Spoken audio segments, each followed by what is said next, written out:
Obrigado pela vida, Senhor, da Fernanda. Obrigado por esse tempo tão especial. E a gente quer ouvir o Senhor falar através da vida dele mais uma vez, que todos nós possamos receber a porção preparada pelo Senhor. É a nossa oração. Em nome de Jesus. Amém. Obrigado, chefe. A igreja é sua, meu filho. Obrigado. Tchau, Fernanda. Obrigado. Boa noite, irmãos. Graça e paz. Gratidão é a palavra que nós temos no coração por esse tempo que Deus nos permitiu, esses dias, não é? Sexta-feira, sábado, hoje pela manhã, hoje à noite, a gente só tem a agradecer a Deus.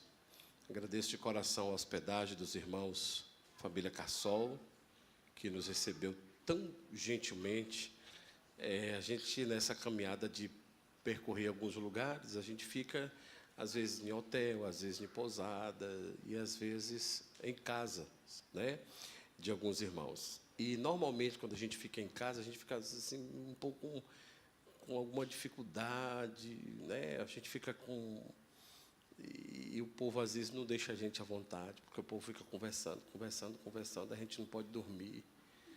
A gente fica com aquele cansaço, meu Deus do céu, e a conversa, oh Jesus.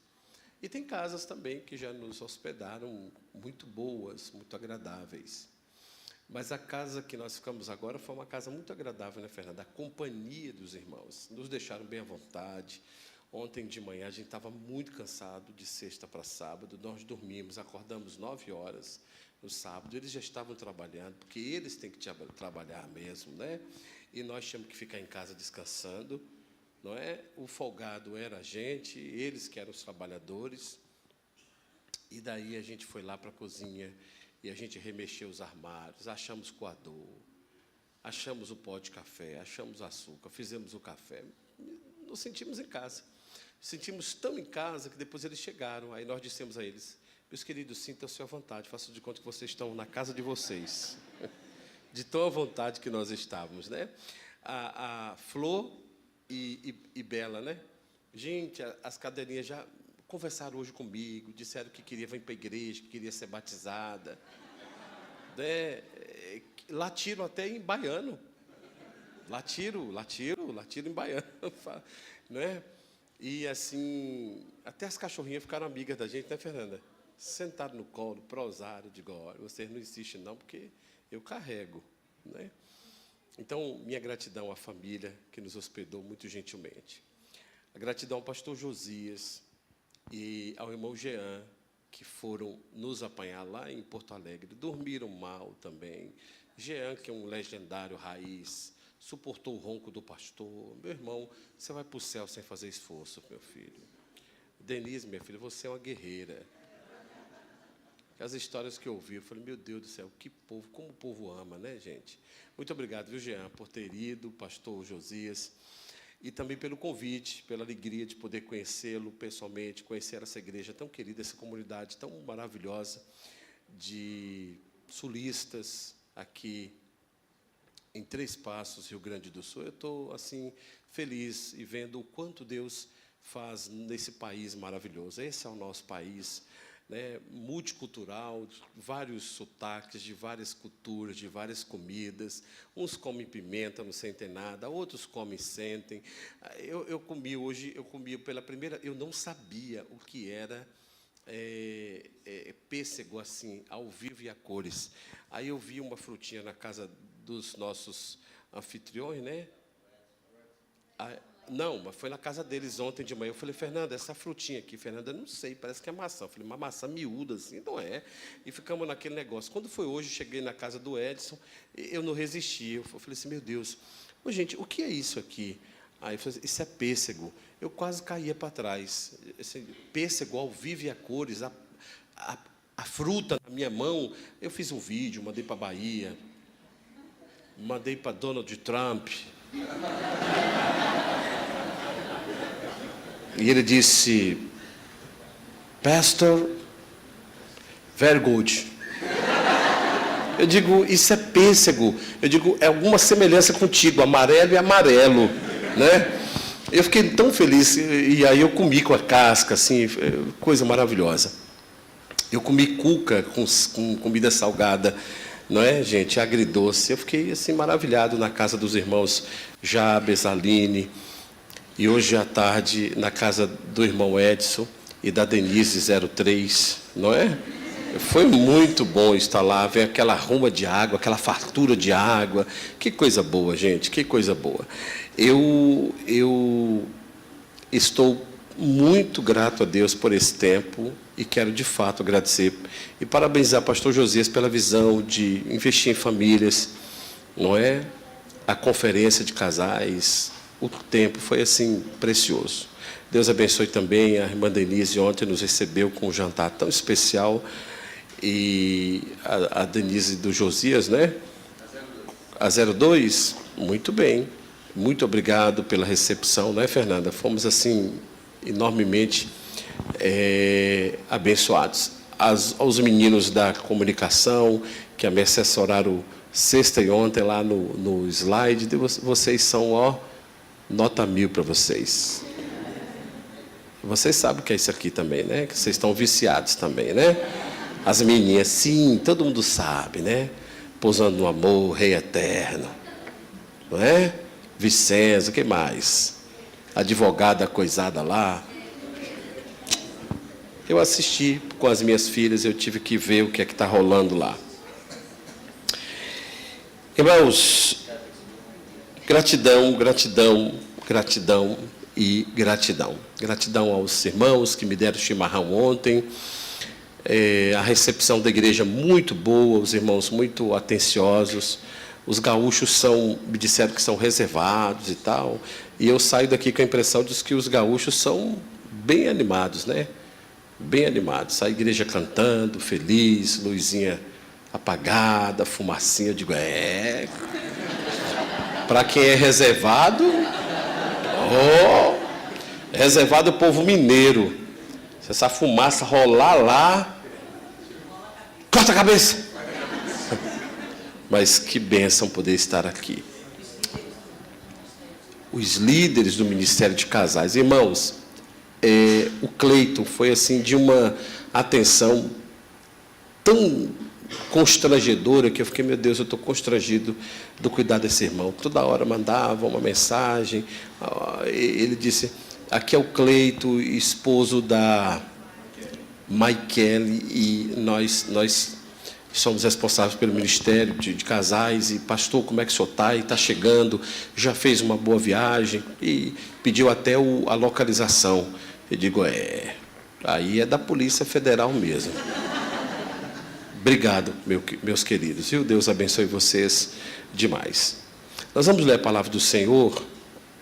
Quero agradecer a alegria de conhecer o IP. Primeira vez que eu conheço um IP que anda.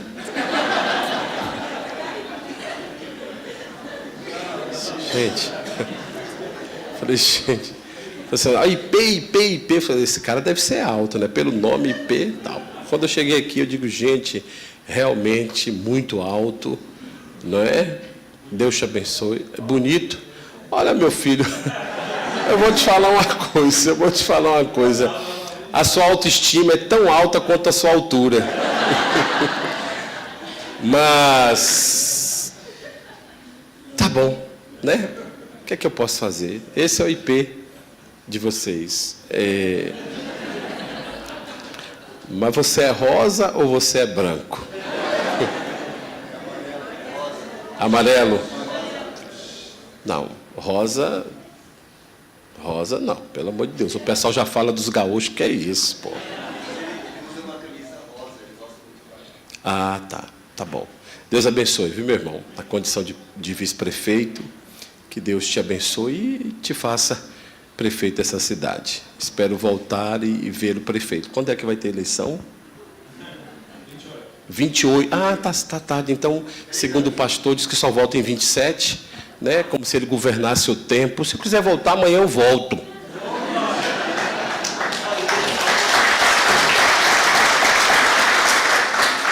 Menos.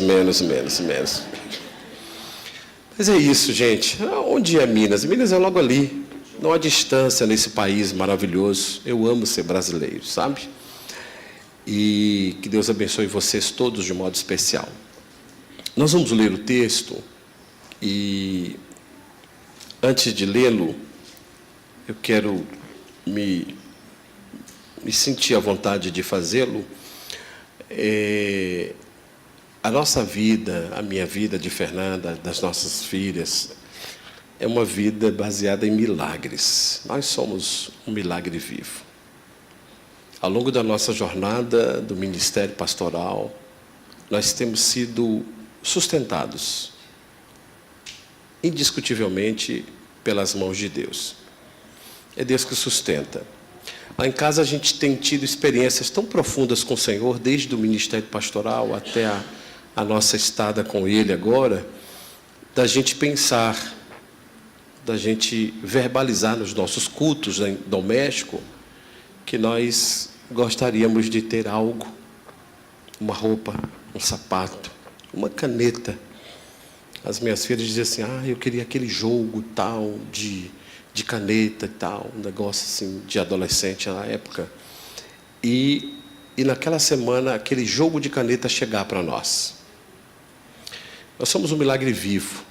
Então, nós temos hoje no Brasil inteiro, irmãos queridos, pessoas queridas que nós tivemos a alegria de pastorear, que eles nos sustentam literalmente, do sapato até o cabelo. No meu caso, até o pescoço. Nos das meninas, até o cabelo. Então, desde uma joia, desde um sapato, de um terno, de uma camisa, não é? De um celular, de um notebook. Pastor, estou mandando para o senhor aí. Meu irmão, muito obrigado. Quando a gente vai ver lá, é aquela oferta relacionada a um equipamento que a gente disse no culto em casa na semana passada, que nós estávamos precisando. A nossa vida é um milagre vivo. O que eu sou, o que eu vivo, o que eu falo, não é da boca para fora. Nós sabemos em quem temos crido. E nós podemos dizer isso. O mesmo Deus das montanhas é o mesmo Deus dos vales. Nós já passamos muitos vales. Enfrentamos vales tão profundos e lá estava o Senhor. Nós já experimentamos muitas montanhas e lá estava o Senhor. Essa palavra para dizer a você que o nosso ministério, o ministério pastoral, é diferente de qualquer outro tipo de função, de cargo que existe no planeta. O ministério pastoral, ele pertence a Deus. Ele que sustenta a família pastoral. Nós somos provas vivas de que Deus cuida dos seus servos nos mínimos detalhes. A gente tem uma família que nos veste das coisas das roupas mais caras que a gente pudesse um dia pensar, a gente nunca nem sabia que existisse aquele negócio, e de repente a gente é agraciado com isso. E digo que isso não é uma roupa que alguém não quis mais e deu. É roupa nova. É alguém que nos presenteia. E por que estou falando isso? Porque isso vai calhar um pouco da história de hoje à noite, do que Deus tem para revelar ao nosso coração. Abra sua Bíblia em Marcos capítulo 4, verso de número 35 a seguir. Marcos capítulo 4, verso 35 a seguir. Uma outra coisa que eu quero dizer a vocês é sobre os livros. Eu me relutei para dizer na sexta, no sábado, hoje de manhã. E sentado aqui no hall do louvor, senti-me encorajado a fazê-lo. Os nossos livros, nós criamos há muito tempo o que nós chamamos de OPO, Organização Palavras de Ouro. Quem comprou o livro vai ver isso escrito lá. O que são essas organizações? Nós criamos uma série de coisas. Nós temos hoje um preparo de uma plataforma online que nós vamos disponibilizar a partir de janeiro no ar, com cursos para noivos, para famílias, para casais. Alguns cursos são inteiramente gratuito, outros com uma tarifa única de R$ 19,90, algo dessa natureza. Nós somos encorajados a isso por muitos irmãos. Pastor, o senhor precisa divulgar o trabalho, divulgar o que o senhor faz. E a internet veio fazendo. Ontem, os irmãos comentaram sobre isso comigo, num bate-papo, na hora do almoço. Mas são essas organizações. Eu morei na África, fiz um trabalho na África, nós treinamos líderes e nós abençoamos esses líderes com literatura, com preparo, que o mundo não sabe e a denominação, de modo geral, não sabe. Da onde a gente tira esses recursos? Muitas vezes foram tirados do nosso próprio salário, que não é alto, mas a gente tirava e Deus fazia isso. Quando a gente precisava comprar uma roupa, a gente não comprava. A gente fazia o que a gente tinha que fazer e Deus usava pessoas de outros locais para nos abençoar com a roupa. Então, parte dos recursos desses livros são destinados para esses fundos, onde nós abençoamos, sustentamos famílias no ministério pastoral. É um trabalho árduo, é um trabalho silencioso, um trabalho de formiguinha. Quem me ajuda? Os meus genros, as nossas filhas, alguns irmãos mais próximos, na confecção de material, na impressão de material e na doação de recursos para isso. Então, cada livro desse que você compra, diretamente você está abençoando um ministério bem distante, mas bem atuante. Eu não vivo dos livros. A igreja me sustenta. É um sustento que não falta absolutamente nada, inclusive o que a gente quer vestir e calçar. A gente tem famílias no Brasil que nos ajudam nisso, sem a gente nunca ter pedido, foram compromissos pessoais deles. Então, a nossa jornada é nesse aspecto, nesse sentido. Os nossos recursos são recursos que a gente dá mais do que guarda, né, Fernanda?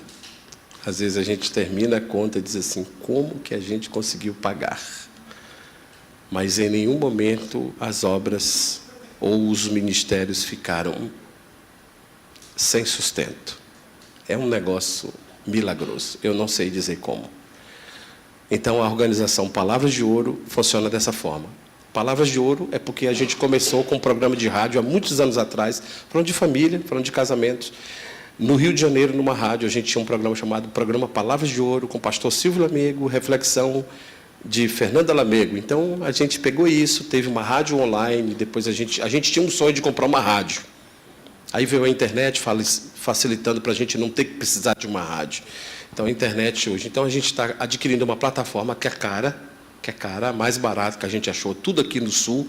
Os da plataforma são daqui do Sul, né, da gente colocar os nossos cursos, as nossas aulas gratuitas e outras com um valor bem baixo, mas acessível a todos, levando essa mensagem de transformação, de casais, de noivos, de aconselhamento online através dessas plataformas. E Deus tem feito coisas maravilhosas. Nós não sabemos como, mas Deus está fazendo algo extraordinário.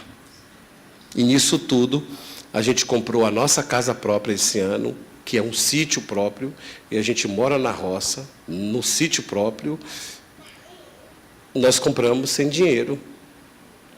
E lá estamos nós.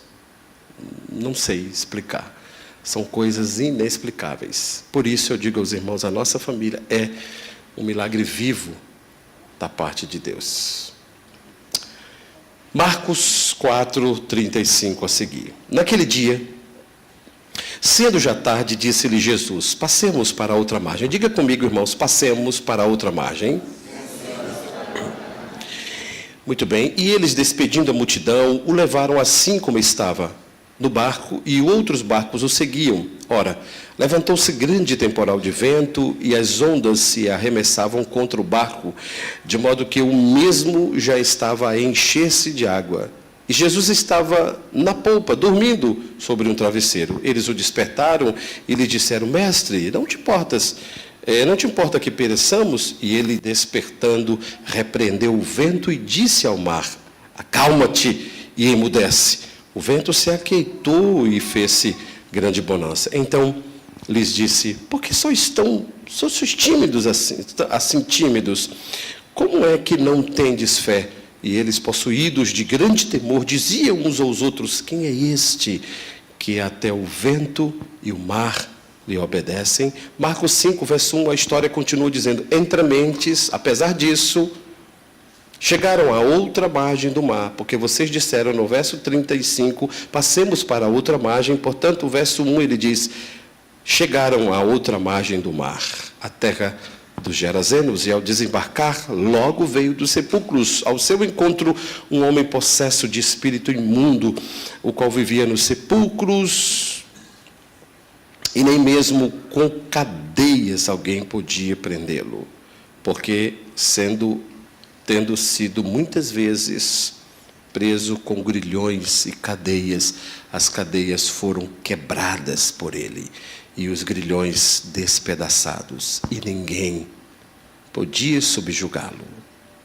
Andava sempre de dia e de noite, clamando por entre os sepulcros e pelos montes, ferindo-se com pedras. Quando de longe viu Jesus, correu e o adorou. Que eu diminua e o Senhor cresça. Amém. Essa é uma das histórias mais impressionantes da Bíblia. Lemos, relemos, ouvimos-na, falamos dela, pregamos. E às vezes passamos despercebido alguns detalhes extraordinários que a palavra nos traz. Primeiro, Jesus havia pregado o dia todo e cansou, porque pregar cansa. Alguém disse que pastor não faz nada. Mas Jesus pregava, aconselhava, estava ali. E o verso 35 de Marcos 4 diz que naquele dia, sendo já tarde, disse-lhe Jesus: passemos para outra margem. Então eu quero que você tenha uma visão geográfica da situação. Aqui, onde eu estou, no púlpito, é Cafarnaum, a Galileia dos gentios. Vocês são as águas do mar da Galileia, Tiberíades, Genezaré, enfim. Lá na porta da igreja, ali na parte da multimídia, nós temos a outra margem do lago, que é a terra, o texto diz, dos Gerazenos. Então Jesus está aqui, terra de Galileia, Cafarnaum, pregando. Deu a tarde, ele disse, sentou no barco e disse: gente, vamos para o outro lado. Para começar o pensamento, lá do outro lado não é uma terra que judeu frequentava. Ali tinha alguns criadores de porcos. Ali era uma cidade desprezada para os judeus e para Jerusalém, que está aqui atrás da parede do telão da igreja. Então, uma dúvida podia pairar no coração dos discípulos, de alguns que estavam ali: mas por que a gente vai fazer do outro lado? Mas enfim, vamos para o outro lado. Então Jesus põe um travesseiro, cansado, exausto, desce até a polpa do barco, tira uma soneca enquanto o barco vai singrar a travessia.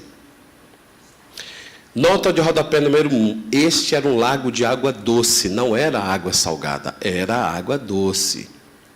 Água doce não faz ondas como as ondas do mar. Não com aquelas intensidades. Então Jesus entra, vai tirar uma soneca, e o texto diz que quando ele tira a soneca, verso 37, ora, levantou-se grande temporal, e não era chuva, era de vento. E o temporal de vento começou a gerar ondas, e as ondas estavam arremessando contra o barco de Jesus, de modo que o mesmo estava enchendo de água. Então era algo inusitado, tanto que Jesus, aí os discípulos vão para o verso 38 de Jesus, verso 38, disse: o Senhor não te importa de nós estarmos morrendo afogados e o Senhor tirando uma soneca? Jesus levanta, verso 39, e ele repreendeu. Preste atenção na palavra. Jesus repreendeu o vento e disse ao mar, um comando. E ele aparece para nós, escrito no grego como um comando, não para as águas do mar, mas para uma entidade que estava movimentando as águas daquele lugar. Ele diz: cala-te. Ele disse: pare. Quando ele diz: sossega-te. Quando ele diz: emudece. Cala-te. O mar emudecer? Ele disse: cala-te. E a primeira é acalma-te. Na nossa tradução, ele disse pare. Essas mesmas ordens, palavras de comando, aparecem lá na frente em Marcos, quando Jesus disse para um demônio, quando Jesus estava dizendo para uma entidade: eu te ordeno, cala-te. É o mesmo comando no original grego. O que nos faz pensar que Jesus está dando uma ordem para alguns agentes do mal que pretensiosamente achavam que poderiam impedir o barco de Jesus de chegar do outro lado. Mas o fato é tão claro, não há dúvida, pelo menos para mim, os contrários que fiquem à vontade para especular, você é livre. Quando Jesus disse: por que vocês ainda têm pouca fé?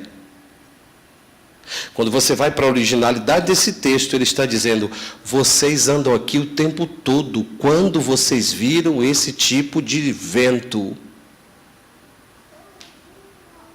Ah, mas os estudiosos dizem que em determinada época do ano pode ter um vendaval. Perfeito. Mas não nesse dia. Não nessa data.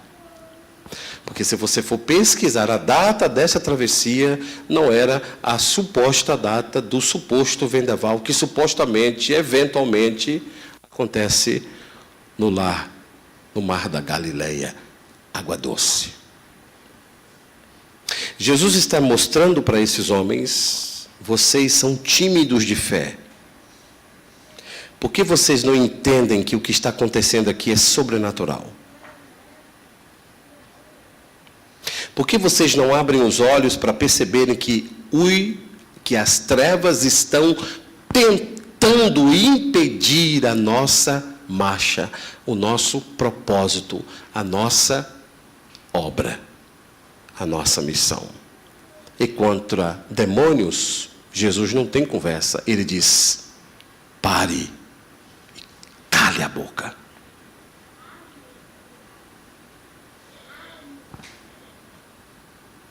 Como é teu nome?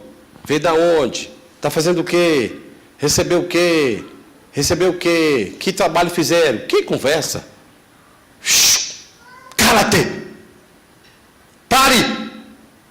E o texto diz que imediatamente se fez bonança e os caras ficaram: bah! Quem é esse? Que até o vento, o mar, lhe obedece. Verso 1 de Marcos 5 diz: entre mentes, ou seja, apesar de, eles chegaram à outra margem. Eu quero fazer o primeiro destaque. Quando Jesus coloca o endereço de alguém no diário de bordo do barco dele, não tem demônio que impeça. Ele vai chegar. Amém. Chegando, portanto, o cenário é lúcido, o cenário não há dúvida. Vejamos. Verso 2. Ao desembarcar-se, verso 2, coloca aí, quando eu falar o texto, vai colocando aí, produção.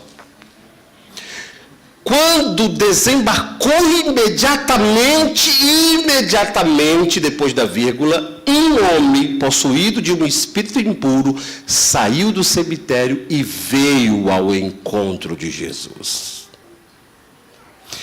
Eu não sei se eu estou vendo coisas, mas o verso 1 diz que ele chegou ao outro lado do lago. E ao desembarcar, verso 2, logo, imediatamente, os demônios chegaram a Jesus se apresentar. E aí o Marcos, ele vai dizer quem era esse cara, como é que ele vivia e tal, quem era não, tal. E andava dia e noite se cortando e tal. Agora, veja o verso 7, o que é que os demônios dizem a Jesus. Em alta voz, eles disseram, o que nós temos contigo, Jesus, Filho do Deus Altíssimo? Eu te peço em nome de Deus, não me atormentes. Jesus tocou o solo, desceu do barco, a vibração da glória de Deus aparece naquela região, os demônios já vão lá, não teve jeito, ele chegou. A impressão que eu tenho é que não teve como impedir o barco dele. Ele chegou. E aí, ao chegar, eles vão imediatamente, se prostram aos pés de Cristo e dizem, o que o senhor quer aqui?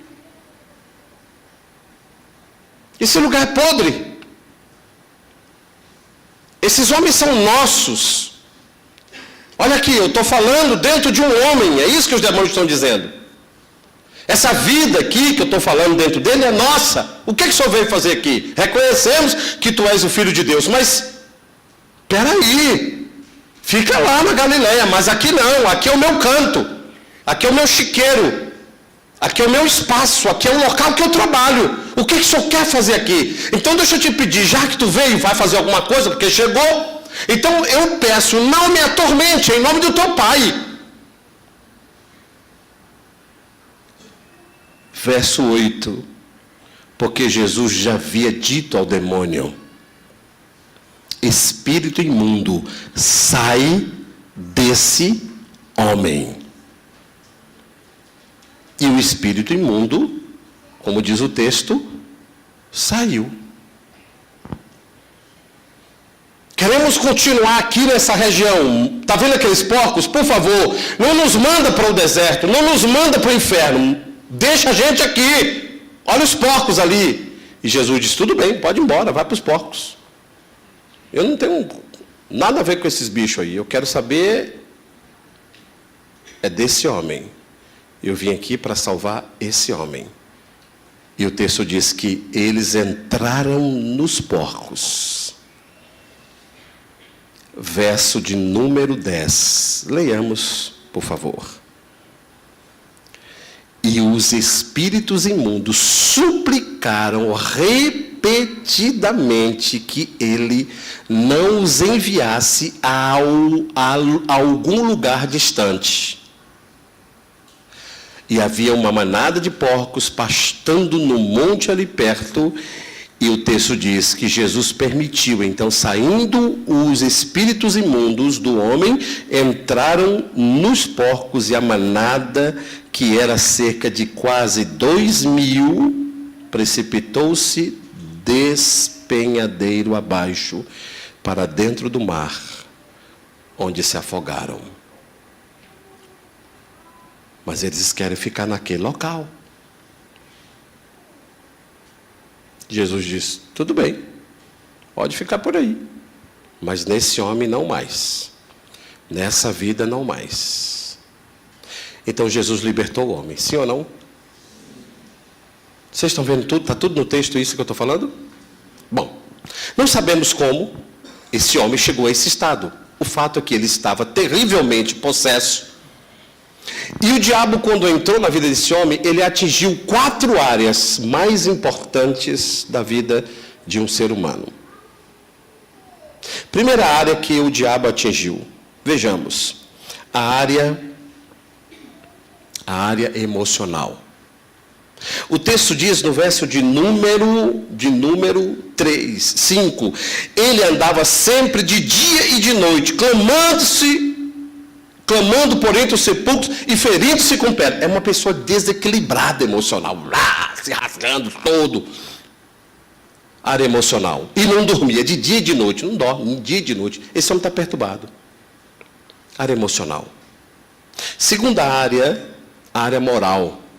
Não nesse texto, mas Lucas capítulo 8, verso 28, diz que o homem estava nu, sem roupa, área moral. Lucas 8, 28. Assim que viu Jesus, gritou e caiu diante dele.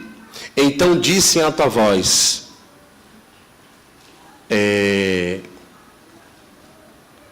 não é essa parte aí não. É o mesmo texto, mas é o texto que me parece que é o verso 25 ou 23. Jesus diz, e o homem estava nu, sem roupa, pelado. Ele perdeu a decência, a noção do pudor. 27, muito obrigado, Fernanda. Lucas 8, 27. Quando Jesus desembarcou, um homem possuído por demônios veio ao seu encontro. Fazia muito tempo que ele não tinha casa nem roupas. A tradição da que eu estou usando, da RA, diz que ele estava nu, sem roupas. Segunda área que o inimigo atingiu. Diga comigo, a área moral. Primeira área emocional. Dorme, doidão. Terceira área, a área espiritual. O texto diz que os demônios falavam dentro daquele homem. Ele não tem faculdade espiritual, ele não tem faculdade normal. É o diabo falando dentro do homem. Então a área espiritual foi atingida. Eu quero saber de Deus. Quer saber de Deus? Quarta área que o diabo atingiu na vida desse homem. A área familiar. O texto diz, duas vezes, o texto diz no verso de número 3, que ele vivia nos sepulcros. Marcos 5, ele vivia nos sepulcros. E ninguém podia prendê-lo. E diz ainda que ele andava clamando-se e ferindo com pedra nos sepulcros. Esse homem não mora mais em casa. Ele não mora com a família. Ele mora no cemitério. Que coisa terrível.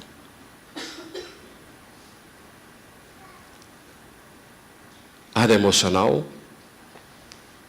área moral, área espiritual e, por último, área familiar. O demônio tirou ele de dentro de casa. E a gente vai ver na Bíblia que esse cara tinha uma família. Ele tinha uma família. Mas Jesus foi lá do outro lado e o homem foi liberto. Nós cantamos hoje, quebra cadeias. Jesus foi lá e quebrou as cadeias das trevas. E esse homem foi livre. E quando Jesus encontra alguém, Jesus restaura tudo que o diabo levou. Tudo. Primeira área que Jesus restaurou. A área emocional. Vejamos, verso de número 15. O texto diz, indo ter com Jesus, viram o endemoniado, o que tivera a legião, sentado, vestido e em perfeito juízo. Diga comigo, perfeito juízo. Segunda área, moral. O texto diz no verso 15 que ele estava assentado e vestido. Verso de número 13. Jesus expulsou os demônios e os demônios saíram do homem e entraram na manada. Jesus tirou os demônios da vida espiritual daquele homem. E a quarta área que Jesus restaurou foi a área familiar. Vejamos o verso 19. O texto diz, Jesus, porém, verso 18, ao entrar Jesus no barco, suplicava-lhe o que fora endemoniado e disse, eu quero ir com o Senhor. Verso 18. Ele implorava dizendo, deixa eu ir contigo. Jesus, verso 19, porém, não lhe permitiu, mas disse, volte para a tua casa e volte para a tua família. E ao voltar, conte para todos o que o Senhor fez por você e como Ele foi misericordioso com você. Amém, irmãos? Agora, o ápice dessa mensagem está no verso de número 20. Ele diz: então, o homem partiu e começou a anunciar pela região das 10 cidades, que na nossa tradução diz Decápolis. Deca, 10, polis, cidade. E o texto da NVT diz 10 cidades. O quanto Jesus havia feito por ele, e todos que ouviram se admiraram, dizendo: verdadeiramente ele está livre. Agora veja a informação que nós recebemos.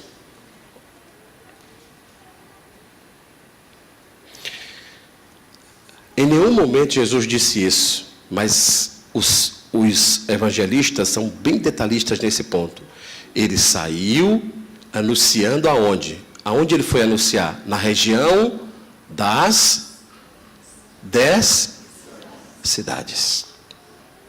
Marcos 7, verso 31. Marcos 7, 31. Você não vai dormir com esse barulho hoje. Marcos 7, verso 31. Jesus saiu de Tiro e subiu para Sidom, antes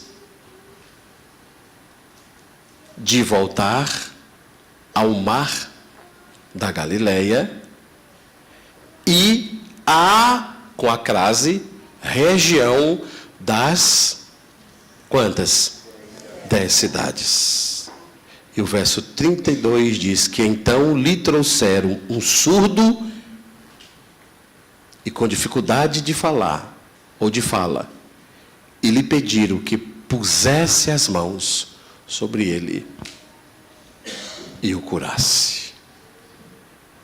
Marcos 7, 31 e 32. Qual é a conexão? Então vamos lá. A situação é a seguinte: no mundo antigo, em Roma, quando eles subjugaram a região da Judéia, a região da Ásia, a região da antiga Europa, a região mais próxima do Oriente Médio, 10 cidades se reuniram, meu caro IP, 10 cidades se reuniram e fizeram o que nós chamamos hoje de consórcio dos municípios. 10 cidades se reuniram e disseram: nós vamos ter a nossa moeda e nós vamos ter o nosso tratado diplomático. Essas 10 cidades foram chamadas de Decápolis. Nada mais eram do que 10 cidades reunidas. Elas eram subjugadas ao Império Romano, mas por uma ordem de Roma, por um tratado de Roma, por um acordo de Roma, as 10 cidades reunidas, que começavam geograficamente na ponta do outro lado do mar, e terminava lá embaixo, na ladeira da Rua da Igreja, da PIB de Três Passos. Eu estou fazendo um mapa geográfico, tá bom? Essas 10 cidades começavam aqui na ponta, do outro lado, vocês são as águas, e elas iam percorrendo de uma forma irregular, claro que não era uma linha reta, elas eram, se percorria por elas de uma forma irregular, até chegar do outro lado da ponta de uma região chamada Damasco, que é a capital da Síria, lá da outra ponta da outra rua, é a Síria. Damasco está lá embaixo. Damasco é a capital da Síria, mas também era a cidade que capitaneava as outras 9. Então essas cidades se reuniram, fizeram um conglomerado de 10 cidades. Preste atenção, porque isso aqui é muito importante. Então elas fizeram um acordo diplomático. O acordo era: só entra aqui quem for convidado. Nós não vamos proibir ninguém de cultuar os seus deuses. Eles são livres, porque nós defendemos a cultura e o conhecimento. A capital era Damasco, lá embaixo, que era a capital da Síria. Aqui do lado dessas 3 janelas, beirando essa região da bateria e por fora, é a região chamada Fenícia, Ciro-Fenícia. Então aqui é Cafarnaum, vocês são as águas, lá é o outro lado do mar, que começam as 10 cidades. Está pegando comigo a visão, sim ou não? Lá embaixo há Damasco, e aqui nós temos a região Ciro-Fenícia. Jesus podia percorrer qualquer região Ciro-Fenícia, ele não tinha nenhum problema diplomático de fazê-lo, e ele assim o fez.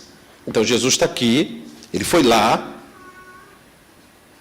Quando chegou lá na ponta, ele liberou o cara, libertou o homem, mas ele não fica lá, porque juridicamente, civilmente falando,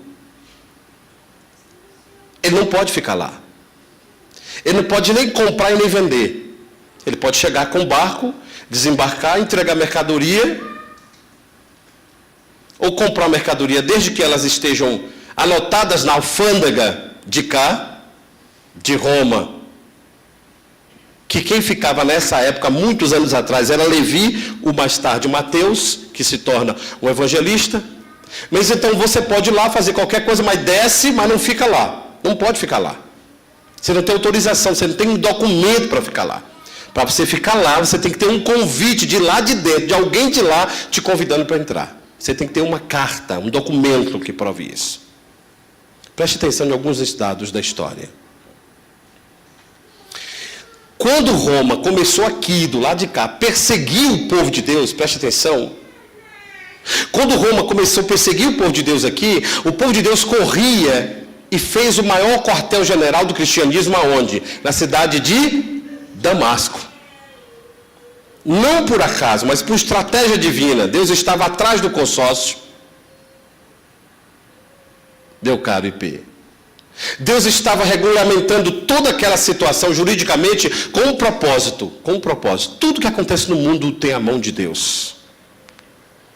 O levantar e a queda de governos, Deus está sentado no trono e sabe de tudo, irmãos.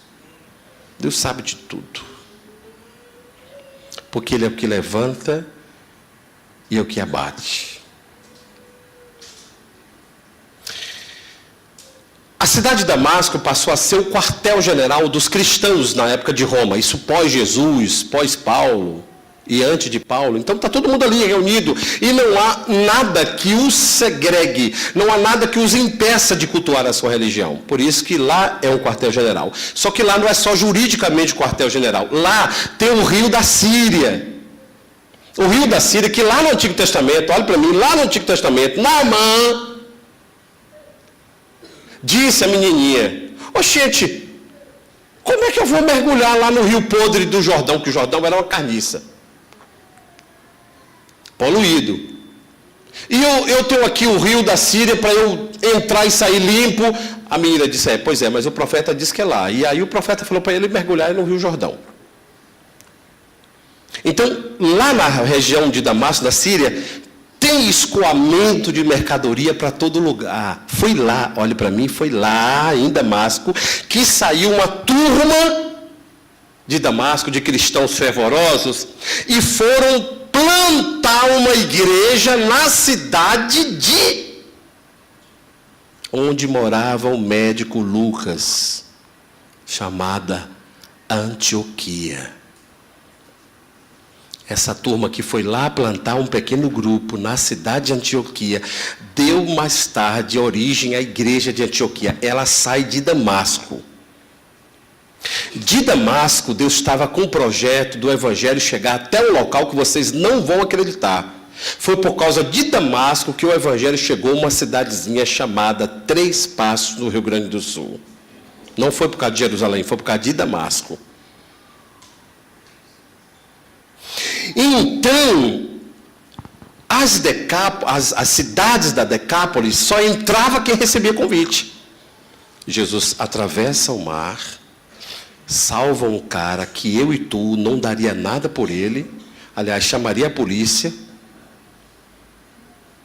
vagabundo, pelado no meio da rua, prefeitura também não faz nada,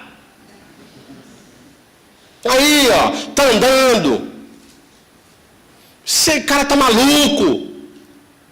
Se chamasse o pastor, não, isso aí é problema do CRAS. Manda lá para pai, lá para a mulher do pastor resolver. Mas Jesus foi lá, pegou aquele homem fedendo a cocô, fedendo a xixi, maltrapilho, e disse ao homem: você é livre. E ele disse: eu quero ir contigo. Jesus disse: comigo não. Preste atenção no detalhe. Nessa mesma época, Jesus liberta um cara lá em Jerusalém, um cego, e diz: pelo amor de Deus, não conta a ninguém o que eu fiz com você. Jesus não quer que essa notícia saia em Jerusalém, porque não está na hora. Mas o cara saiu contando. Para esse cara de Gadara, ele disse: vai para a tua casa, para a tua família, e outra coisa, volta aqui. Quando tu fores, vai botando para torar, fala para todo mundo o que o Senhor fez contigo, como Ele teve misericórdia de ti. Anuncia-lhe, no verbo grego é evangeliomai, fale, compartilhe, diga o que Ele fez por você. E o cara saiu, não queria ir, eu também não queria. Minha esposa vai me receber de volta? Eu não sei quanto tempo eu fiquei fora de mim, nu, rasgando-me com pedra, quebrando corrente, morando em cemitério.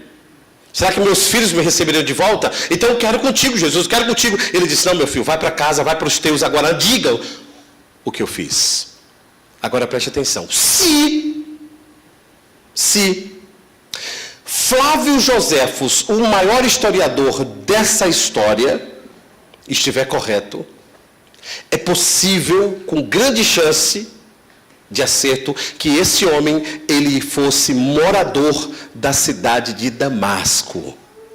E a coisa fica mais complexa para nós ainda, pastor Josias, irmãos estudiosos da teologia. Porque se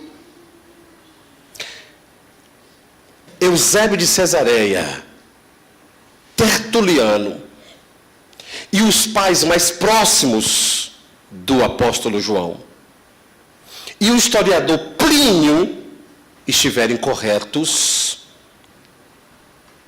dizem que esse homem teria sido o morador, mais tarde, da rua direita, que possivelmente recebesse Paulo, o apóstolo cego, na casa dele, na rua direita, na cidade de Damasco.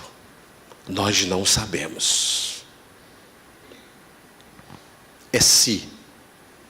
Mas o que nós sabemos é que esse homem estava livre. E o que eu sei é que de 6 a 7 meses depois, Jesus entra em Decápolis. Marcos 7, 31 e 32, lembra? Jesus saiu da Galileia, voltaria à região da Galileia, mas ele foi para a região de Tiro e Sidom. E o texto diz que novamente, porque ele já havia ido para essas regiões. Ele era livre para ir. Mas quando ele vai para essa região, é nessa ida, olha para mim, é nessa ida que ele encontra a mulher dos cachorrinhos. Minha filha está terrivelmente doente, Senhor. E Jesus disse: eu não, minha filha, eu não vim para falar contigo não, eu vim falar com o povo de Israel.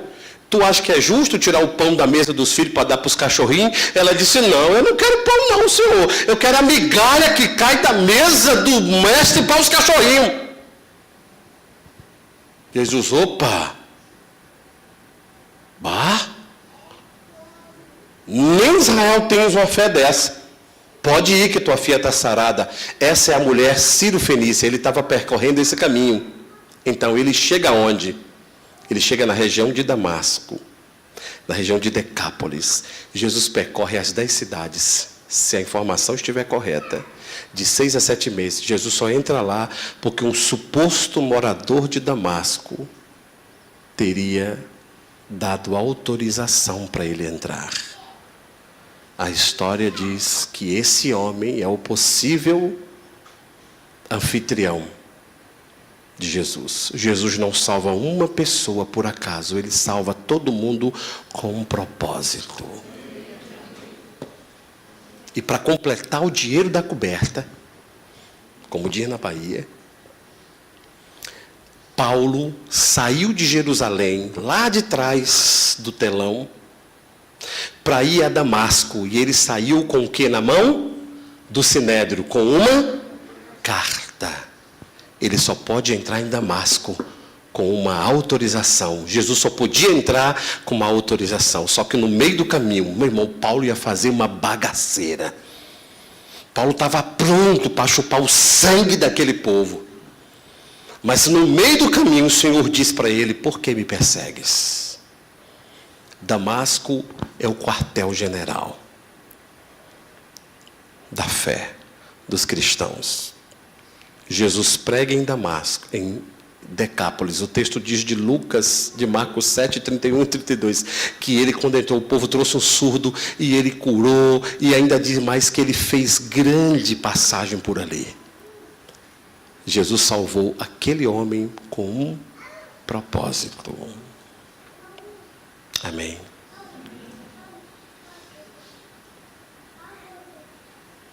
Agora eu queria convidar você para fazer uma viagem comigo. Uma viagem. A viagem é a gente ir de barco e a gente assistir essa cena. E nessa cena a gente encontrar um pouco da história de cada um de nós. Jesus chegou, nós estamos no barco com ele. Ele saiu de noite de cá, viajou à noite, tempestade de vento, tentativa das trevas, mas Jesus chegou do outro lado, sim ou não? Quando o barco de Jesus encostou no cais, que Jesus olhou para nós e disse: fica todo mundo aí no barco, eu vou descer. Então ele põe o vestidão dele, ó, puxa com as duas mãos e bota os pés para fora. E desce do barco. Quando ele toca o solo, as trevas dizem: ele chegou. Não teve jeito, ele chegou. E quando ele chegou, o que temos nós contigo? O que temos nós contigo? Jesus disse: sai deste homem. Traga uma roupa para ele. Nós estamos cá de cima olhando aquela cena. E Jesus lá embaixo, na beira da água. Alguém traz uma roupa para o homem, todo rasgado de sangue, cabelo grande, barba maltrapilha, mal cheiroso, mas lúcido. A primeira pessoa que ele vê, Cristo. Alguém traz uma roupa aí, talvez alguém do barco jogou um vestidão lá. E aí, irmão Edson, vestiu o homem lá, com a manga comprida, passando da mão dele, ó, roupana grande, não era dele. Aquela roupa da cor de areia, bege clara.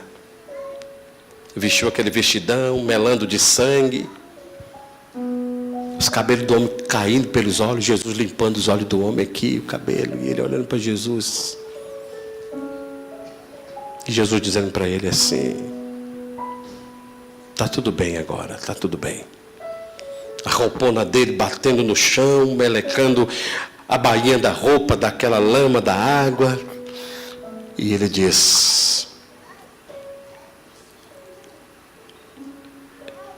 eu posso ir com o Senhor? Ele diz: não. Toca o rosto do homem com as duas mãos, ajeita o cabelo e diz: volta para casa. Volta para tua esposa. Volta para os teus filhos. E ele diz: deixa eu ir contigo. Ele diz: não, hoje não. Vai para casa. Em cada cidade que você passar, diga a todos o que eu fiz e como eu tive misericórdia de você. Jesus volta, sobe a escada do barco, entra no barco, a gente fica olhando aquela cena. O comandante recebe a autorização de Cristo e o barco engata ré. 5 metros, 7 metros, e o homem sai da praia e entra na água até o tornozelo. 9 metros, e ele entra até os joelhos, chorando, olhando para Jesus com os braços abertos, e disse: deixa eu ir contigo. Jesus disse: vai para casa, diga para todos o que eu fiz por você.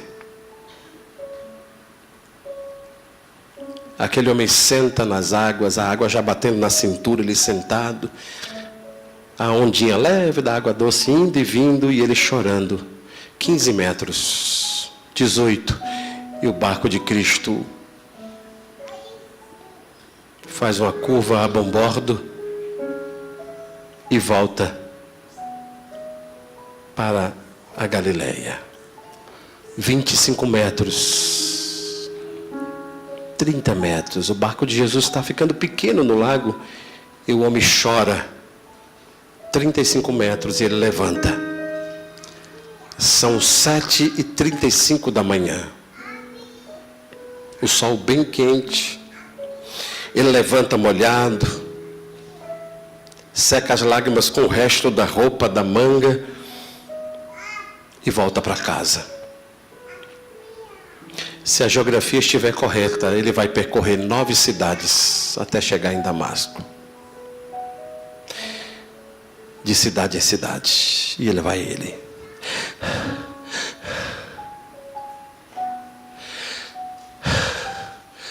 Na primeira cidade, o povo olha para ele e diz: é o doido, é o maluco. Ei, você não é o cara que ele disse que morava no sepulcro? Sim, de Gegesa, era eu. E o que aconteceu com você? Ele disse: eu não sei. Hoje de manhã, 6h05 da manhã, um homem desceu do barco. Como é o nome dele? Eu não me lembro. Mas o seu olhar era profundo, a sua voz era forte. E o que ele disse? Ele disse: volta para casa. Eu estou indo para casa. E ele continua. 2h15 da tarde. É o doido, é o maluco. Não, eu era. E ele sobe na praça, no coreto da cidade, e disse: certamente vocês estão impressionados comigo, mas hoje pela manhã um homem do barco desceu e disse: volta para casa. Eu não lembro o nome dele, mas ele era tranquilo, e a sua voz era forte, e o seu olhar era profundo. Deu a noite e ele dorme. Na manhã seguinte ele continua de cidade em cidade, e se os historiadores estiverem certos, ele chegou a Damasco.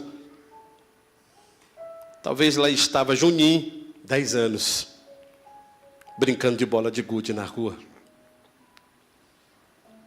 Mais 4 outros meninos, e ele ponta lá na frente, uma rua levemente inclinada, 32 metros, e os meninos disseram: Juninho é teu pai. Os meninos correm de medo.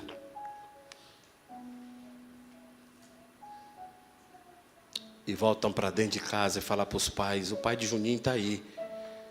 E os vizinhos pegam pedaço de pau, de pedra, e dizem: não, hoje ele não vai bater em Dona Maria não, nós vamos acabar com ele, esse vagabundo. Juninho larga as bolinhas de gude, chega na porta de casa, segura a porta com as 2 mãos e diz: Mãe, pai voltou. Aí vem a Aninha, 14 anos, a filha mais velha. Para com essa conversa, a mãe fica chorando pelos contos. Faz tempo que pai foi embora, a gente nem sabe onde ele está. Aninha, pai voltou. 11h30 da manhã. Os vizinhos saem para o lado de fora, todo mundo com um pedaço de pau na mão. Lá vem o ex-endemoniado.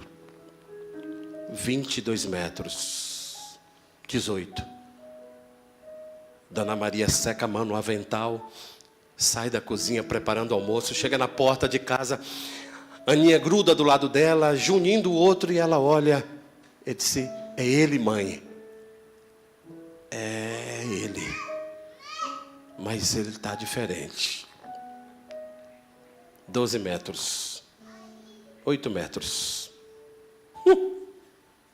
4 metros. 1 metro. E eles estão de frente. Aquela família se abraça, chora, derrama. A multidão dos vizinhos esconde os pedaços de pau e diz: bom, ele está diferente. No ouvido, Maria pergunta para ele: o que aconteceu? Ele disse: o homem do barco. Há 4 dias. Olhou para mim e disse: volta para casa. Oh, Maria, eu não queria vir. Mas ele insistiu dizendo: diga para todos. E eu contei a todos o que ele fez. Como era o nome dele? Ele disse: eu não sei. Por onde eu passei, eu apenas disse que era o homem do barco.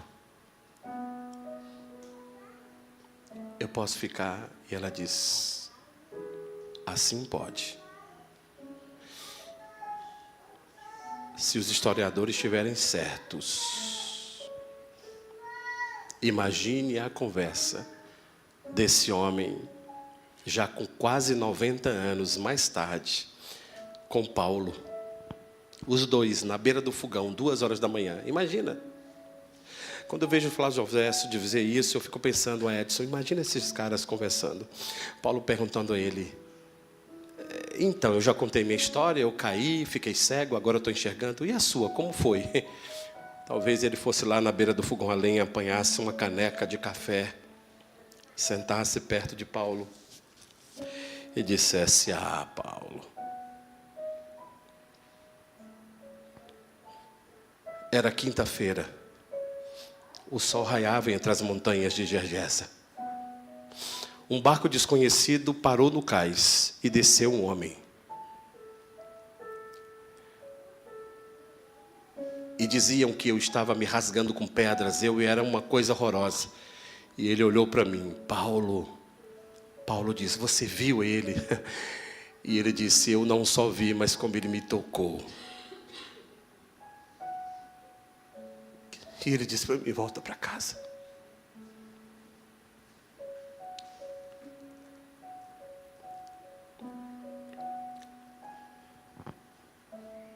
Há muitos anos atrás,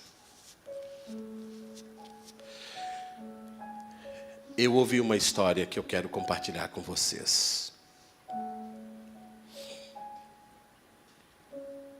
Há muitos anos atrás, eu fiquei impressionado ao ouvir. Uma família paupérrima, no interior de uma cidade pobre. Dizem que mal tinham o que comer, caçal. A história relata que era uma família de 9 filhos. O pai, a mãe e mais 9 filhos. Moravam numa casinha pobre de taipa. Não tinha banheiro e a comida parecia ser regrada. O que come de manhã não come à noite, nem come meio-dia. Uma tristeza terrível. Alguns dos homens dessa família começaram a fumar maconha e a roubar na cidade. As meninas, filhas daquela família, começaram a aprontar namorinhos, prostituição e etc. A história diz que a mãe era completamente desequilibrada e o pai parecia ser viciado em álcool.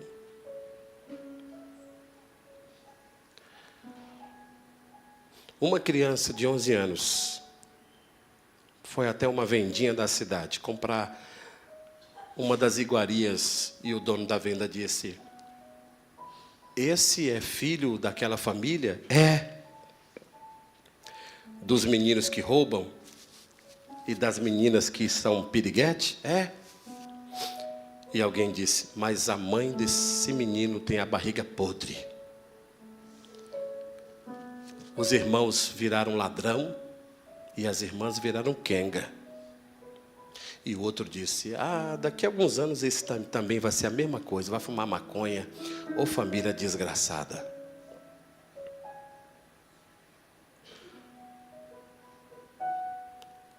A história diz que aquela família foi agraciada pelo endereço no diário de bordo do Salvador. E uma nova família que chegou naquela cidade levou um daqueles filhos para a escola bíblica de férias. 11 anos de idade. Ele teria aprendido sobre Cristo. E a história mais impressionante da EBF foi o Deus que atravessa mares para salvar um pobre miserável. Diz a história que aquele garoto de 11 anos voltou para casa, se tornou um servo de Deus, apanhou horrores. O pai não queria, alcoólatra, a mãe não queria, desequilibrada, não achou apoio na casa com os irmãos. Mas os anos se passaram e a fé foi se tornando robusta e a criança se tornou adulto, se casou e seguiu o caminho das Decápolis, anunciando de cidade em cidade tudo o que o Senhor tinha feito. E os anos se passaram.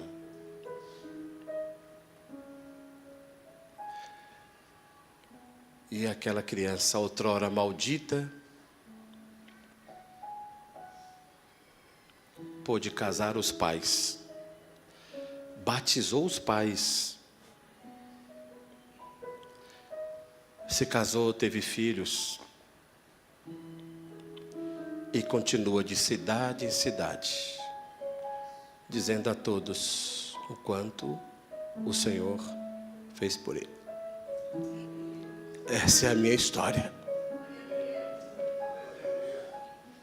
Eu era um menino pobre, que morava numa cidade pobre, numa família miserável. Brincava de pipa e de bolinha de gude. Eu era maldito e mal visto, porque eu era filho de um pai alcoólatra de 2 irmãos que roubavam na cidade.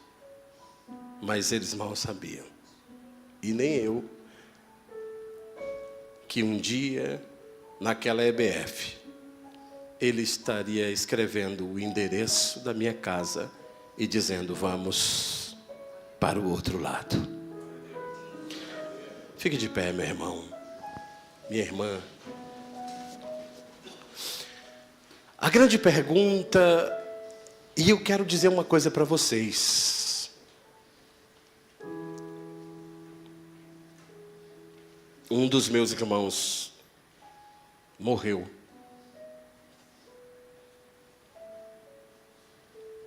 Assassinado na vida do crime. O outro, Edson, está preso até hoje. E eu batizei os meus pais. Eu não fiz isso. Mas eu era apenas um menino jogando gude. Bolinha de gude na porta de casa. Quando uma vizinha da igreja batista disse, eu posso levar Silvio para a EBF? E eu fui para a EBF com 11 anos. O lanche era pão com goiabada e refresco de morango. Durante uma semana, as histórias que a tia contava era o Deus que atravessa o mar para buscar um miserável pecador. Essa história impactou a minha vida para sempre. Eu disse à tia: ele pode mudar minha vida? Claro, querido. Ela respondeu desse jeito: claro, querido. Eu disse: tia, ele pode mudar a história do meu pai? Meu pai bebe muito, ele bate na minha mãe. Claro, querido. Vamos orar. Como é o nome do papai? Eu disse. E ela orou comigo. E aquela oração subiu ao céu. E eu me tornei o homem que sou. Eu sou um milagre. Em 2019, eu estava escrevendo o meu primeiro livro, Correspondências da Ásia, e lançando na minha cidade natal, na primeira igreja batista, e para minha surpresa, na terceira fileira do banco à minha frente, estava o antigo dono da vendinha. Quando eu fui comprar meio quilo de açúcar, a gente era tão pobre, irmãos, que o meu sonho de consumo era comer bolacha creme crack e beber suco de laranja Tang. Esse é o meu sonho. O meu segundo sonho era puxar a descarga do vaso sanitário da minha casa, porque a gente não tinha vaso sanitário. E eu ia para a escola só para ficar vendo a água descer, e eu dizia: Senhor, eu queria tanto um vaso desse na minha casa. Talvez as trevas dissessem: esse é mais um. Mas enquanto eu brincava na rua de bolinha de gude, o homem do barco escrevia o meu endereço. E ele dizia: nós vamos para a casa do Silvio hoje. E com 11 anos eu fui levado para uma EBF, irmãos. As musiquinhas que marcaram a minha vida. E a história mais marcante da EBF, da tia Railda, que dizia: o Deus que atravessa o mar para salvar o miserável pecador. Era eu, era você. E por que nós somos salvos? Para vir à igreja domingo à noite apenas? Para frequentar apenas o domingo pela manhã, ou durante a semana participar de um pequeno grupo? Não. Ele nos deu uma missão: ide por todo mundo e pregar o evangelho. Vão e façam discípulos. Essa é a minha história. Quando eu estava no Rio de Janeiro com Priscila, novinha, com 1 ano e 2 meses, ela estava com inflamação no ouvido. E nós oramos a noite toda, até as 3 da manhã, para curar. E ela dormia 20, 30, acordava gritando de dor: pai, ora para mim, pelo amor de Deus. Eu orava, Fernando orava, a gente não tinha mais... Nós estávamos esgotados. A cada 20, 30 minutos ela acordava daquela soneca. Meu ouvido gritava. Eu falei: minha filha, ora, fala com o Papai do Céu, pede a Jesus. E ela fez assim: ô Jesus, tu não está me ouvindo, não? Eu não aguento mais. Me cura, por favor. Tira essa dor do meu ouvido. E aí ela cochilou. 20 minutos, 30 depois ela acordou. Eu falei: oh meu Deus do céu, mais grito. 3h20 da manhã, e ela diz: ai, oi bem, Fernanda do lado, a gente ali. Tá tudo bem? Ela disse: tudo bem. E a dor? Ela disse: não está doendo. Aí ela narrou para nós. Entrou um homem de banco aqui pela porta, tirou do cabelo de mamãe um grampo e disse: vira de lado, menininha. E fez tchuc no meu ouvido. E a dor passou na hora, pai. E aí ele saiu e eu fiquei olhando para ele. E ele disse: não olhe para mim, menininha. Fecha os olhos. E ela disse que fechou o olho bem assim. E aí quando eu abri, tu está aqui. Oh, irmãos, Priscila tem 26 anos, é mãe. E até o dia de hoje ela nunca queixou de uma dor de ouvido. Eu não tinha dinheiro para levá-la de ônibus ao médico. Porque quando ele atravessa o mar atrás de um de nós, ele não faz nada pela metade. Ele tem um interesse. Por que você está aqui? Quem é você? Sim, pastor, eu sou o homem achado. Eu sou a vida encontrada pelo homem do barco. Então, viva para ele, fale dele. Alegre-se por causa dele. E quando tudo for contra você, permaneça firme em nome dele. Feche os seus olhos. Curve sua cabeça. Ó Deus, só o Senhor pode transformar luto em festa. Só o Senhor pode transformar das cinzas alegrias. Só o Senhor pode transformar ossos em soldados. Quem era eu? Quem éramos nós? Onde nós estaríamos não fosse o barco do Senhor? Hoje, nós compreendemos com claridade de que o Senhor atravessou